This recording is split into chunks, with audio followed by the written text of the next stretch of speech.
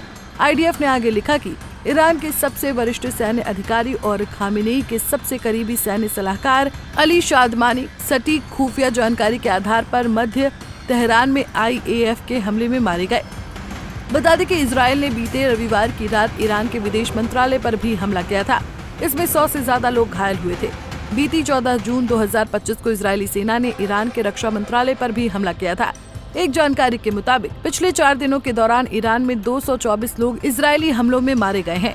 1277 से ज्यादा घायल हैं, जबकि मरने और घायल होने का ये आंकड़ा इससे भी अधिक हो सकता है, क्योंकि अमेरिका में स्थित ह्यूमन राइट एक्टिविस्ट ग्रुप ने ईरान में 406 लोगों की मौत का दावा किया है। ईरान भी लगातार जवाबी कार्रवाई कर रहा है। सोमवार सुबह ईरानी सेना ने सेंट्रल इजराइल में कई जगहों पर बैलिस्टिक मिसाइलें दागी। इसमें 8 लोगों की मौत हो गई, जबकि 200 से ज्यादा लोग घायल हैं। पिछले 4 दिनों के दौरान इजराइल में ईरान का ये सबसे बड़ा हमला है। ईरानी हमलों से इजराइल में अब तक 24 से ज्यादा लोग मारे गए हैं, जबकि 600 से ज्यादा घायल हैं। लेकिन इस पूरे संघर्ष में ईरान के सुप्रीम लीडर माने रहबरे इनकलाब आयतुल्लाह सैयद अली हुसैनी खामेनेई की हत्या की संभावना एक बेहद गंभीर विषय है। Bureau report, Punjab Kesari TV. हमसे जुड़े रहने के लिए हमारे YouTube चैनल को सब्सक्राइब करें और नई वीडियो की नोटिफिकेशन के लिए बेल आइकॉन को दबाएं।